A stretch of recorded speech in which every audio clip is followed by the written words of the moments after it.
All right, now a little bit in English. Today, the Holy Church, as I said, you won't hear any more because you've come to the Slavonic liturgy. Today, the Holy Church celebrates the memory of Saint Cosmas and Damian,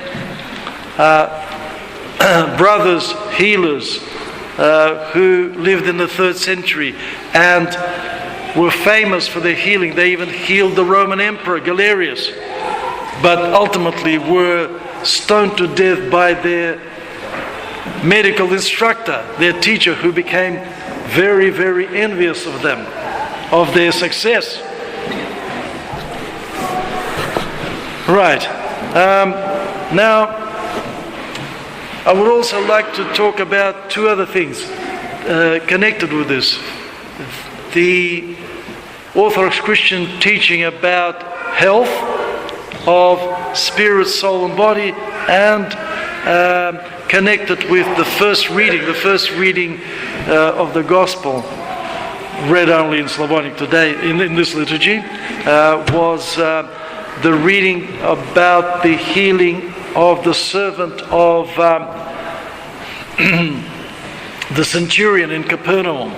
That was the reading, the Sunday reading. The second reading, of course, was for the unmerciful healers.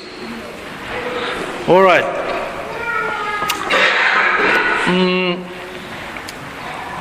Health of soul and body is greatly valued by all human beings. I think as we get older, as human beings get older, they appreciate health more and more.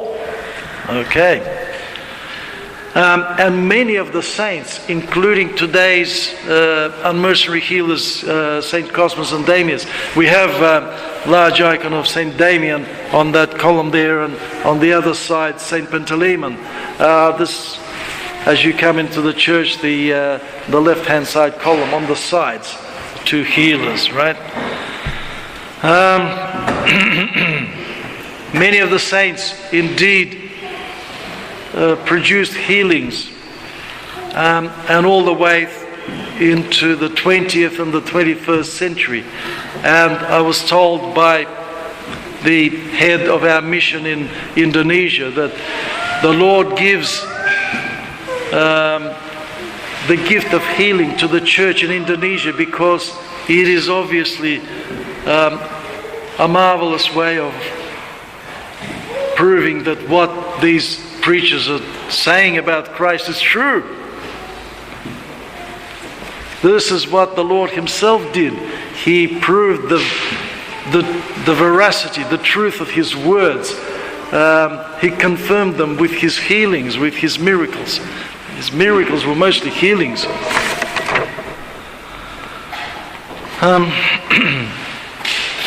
And so is this Sunday reading today, which is about the healing of the centurion's servant. Now, the Orthodox teaching concerning humanity, Christian anthropology, it's about, it teaches us that sin is our separation, our disconnect from God. And as such, it causes illness of soul and body. It causes ultimately death, physical death, even spiritual death. And so the entire life of the church is filled with things that heal. These are the sacraments, the mysteries, the prayers, sacraments such as holy unction for the healing of soul and body, such as confession and communion, because I've said many times to people that if the modern world knew how healing confession is, there would be no need for psychologists, even many of the psychiatrists. So the foundation of our health, spiritual health, psychological health, bodily health, is our connection with God. And today's Sunday reading shows that the wonderful faith that the centurion had, such great faith that Christ said, he showed surprise and said, I have not seen such great faith. No, not in Israel. But we also see from the story that the basis of his faith was his humility, because why doesn't the modern world believe in God? Because of its pride. When you're proud, you resist God. God stands in the way. He's a hindrance. So to have faith is to begin to have a measure of humility. And the greater your humility is, it means the more you open up to God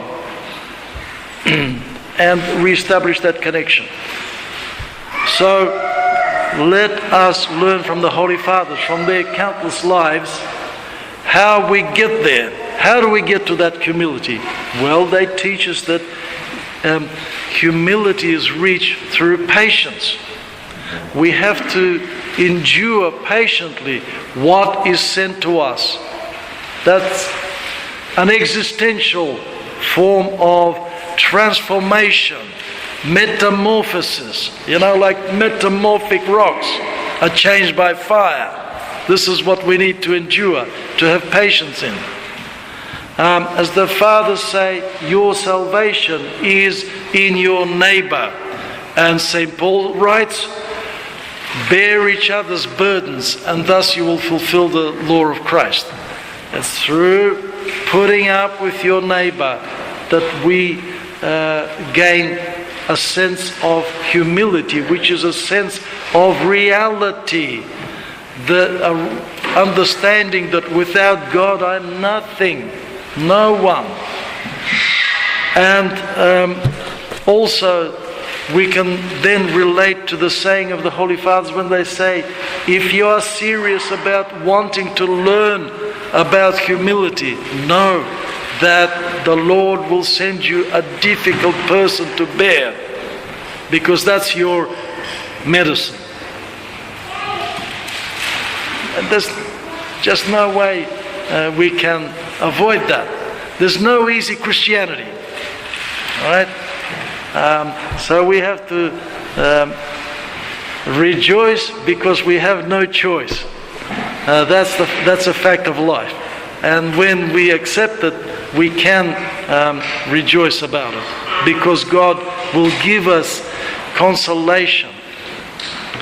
And in our patience, we will reach a measure of humility, re-establish our relationship with God, and derive a healing of soul and body. Amen.